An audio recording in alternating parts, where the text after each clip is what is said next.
এখন 3:30 বাজে। আমরা এখন কি মন্দিরে যাব? নাচিন্দা মন্দিরে যাচ্ছি আমরা। তো আমরা 3 জন না, আরও 2 জন রয়েছে। আরো 3 জন রয়েছে। চলো আসুক ওরা, আমরা ওয়েট করছি। মোট আমরা 6 জন, ওই যে বলে দিলাম।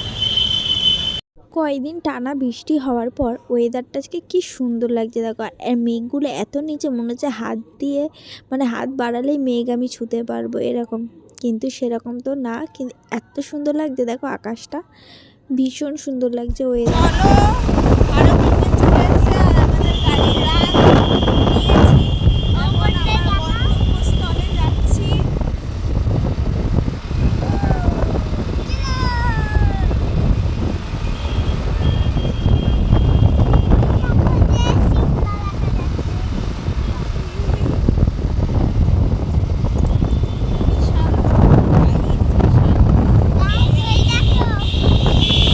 আমাদের না ভালো একটা গ্রুপ হয়ে গেছে, মানে 2 জা আর 2 ভাই।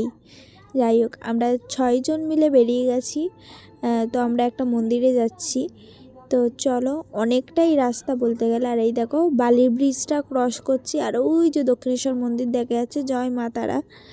তো দেখো সত্যি মানে সারা দুপুর বিকেল সন্ধ্যা পর্যন্ত আমাদের ওয়েদারটা সাথ দিয়েছে। তারপরে খুব বৃষ্টি হয়েছে জানো তো। আর মন্দিরটা এতটাই সুন্দর, একদমই আসতে ইচ্ছা করছিল না। এত বড়, এতটাই সুন্দর মন্দিরটা, সেটাও তোমাদের সাথে শেয়ার করব। তো দেখো, তোমাদের বললাম না ওয়েদারটা সুন্দর, এত সুন্দর লাগছে কি বলবো। আর সবথেকে বড় কথা কী জানো, আমরা লং ড্রাইভ করতে ভীষণ ভালোবাসি। দেখো এই যে মন্দিরের সামনেই চলে আসলাম আমরা, প্রায় অনেক কিলোমিটার চলে এসেছি।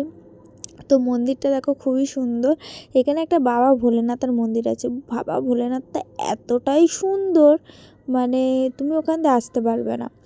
তো বাবা ভোলেনাথ আছে, ব্রহ্মা বিষ্ণু মহেশ্বর রয়েছে। তো চলো সেইগুলোও তোমাদের সাথে শেয়ার করবো। আর এখানে জানো তো ভোগ খাওয়ানো হয়। তো আমি তো আগে কখনো আসিনি, দাদারা এসেছিলো, দাদারাই আমাদের আবার নিয়ে এসছে যে চলো মন্দিরটা খুব সুন্দর, ঘুরে মজা লাগবে। তো এই যে আমাদের বাবা ভোলেনাথ এতটাই সুন্দর, আর মন্দিরটাও খুব সুন্দর। রিসেন্ট মানে মন্দিরটার রং হয়েছে, পুরো কাঁচা রঙের গন্ধ বেরাচ্ছিলো জানো তো। আর এতটাই শান্ত পরিবেশ, কি বলবো তোমাদের। দেখো কত বড় মন্দিরটা, তোমরাও অবশ্যই যেও। আমি লোকেশানটা দিয়ে দেব। যাই হোক, আর দেখো কি সুন্দর। আর এত বড় জায়গা পেয়ে আমাদের ছেলেমেয়েরা প্রচুর খেলছে এখানে। ওরা তো দৌড়াদৌড়ি করে পাচ্ছে না, যেহেতু আমাদের কলকাতা শহরে এত জায়গা নেই বাচ্চাদের খেলার মতো। এখন সব ফ্ল্যাট হয়ে গেছে, সব হয়ে গেছে, কিন্তু দেখো মন্দিরে এসেও খেলছে। আর আমরা তো বসেছিলাম, আর খুব বড়। আর এখানে দেখো এই মন্দিরের অনেকগুলো ধাম রয়েছে, আরও 4টে ধাম রয়েছে। সেইগুলো যাওয়া আমাদের কোনো ক্ষমতা এখন হবে না, অনেক দূরে দূরে, মধ্যপ্রদেশ অনেক জায়গায় রয়েছে। তো দেখো ঠাকুরটাকে খুবই সুন্দর আর অনেকটাই বড় জানো তো। এই যে ব্রহ্মা বিষ্ণু মহেশ্বর সব একসাথে। তো ওখান দিয়ে তোমাদের দাদাভাই টিপ পরে এসছে, এখন আমাদের ছেলে মেয়ে দুটো টিপ পড়তে গেছে। দেখতেই পারছো 2 ভাই বোন গেছে টিপ পড়তে। তো যাই হোক, আমার এখানে বসে মানে এত মনটা শান্ত লেগেছে, তোমাদের বলে বোঝাতে পারবো না। আর এইটা হচ্ছে যজ্ঞ করে, মানে ঠাকুরের অনেকটাই দূরেই আছে এই যজ্ঞর এইটা, কিন্তু এতটা প্যাচেস রয়েছে। প্রত্যেক বৃহস্পতিবার নাকি এখানে কীর্তন হয়, আরও অনেক কিছু হয়। তো যাই হোক, প্রচুর সুন্দর মন্দিরটায় ঘুরে তোমরা খুব মানে পাবে। আর বয়স্ক মানুষরা গেলে তো আরও আনন্দ পাবে এখানে গেলে। আর দেখো নন্দী রয়েছে এখানে, দেখেছো কত বড়, তোমাদের সাথে সেটাই শেয়ার করছি। এই মন্দিরটায় শুধু দেখলাম ভিডিও করা অ্যালাউ রয়েছে, তো আমি জিজ্ঞেস করেই ভিডিওটা করেছি, ছবিও তুলেছি। তো কিন্তু ঠাকুরের সাথে সেলফি ভিডিও মানে ছবি তোলা যাবে না, সেলফি ভিডিও নেওয়াও যাবে না। এর জন্য আমি সেটা করিনি, আমি ব্যাক ক্যামেরা দিয়েই ছবিটা তুলি।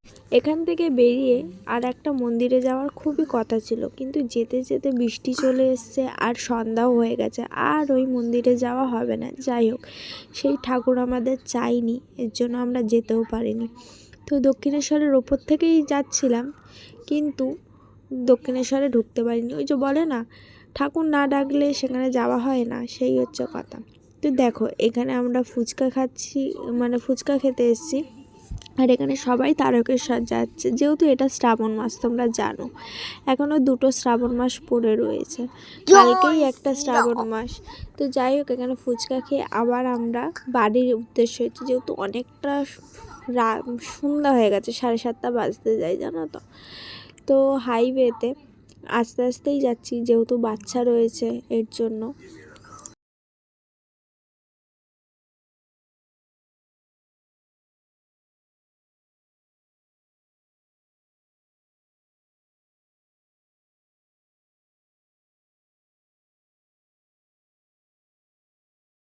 তো আসার সময় এখানে হচ্ছে আমরা সন্ধ্যার টিফিনটা সেরে নিলাম, যেহেতু বাচ্চাদেরও খিদে পেয়েছে, আমাদেরও খিদে পেয়েছে, আজকে আমরা প্রচুর তাড়াতাড়ি খেয়ে নিয়েছি।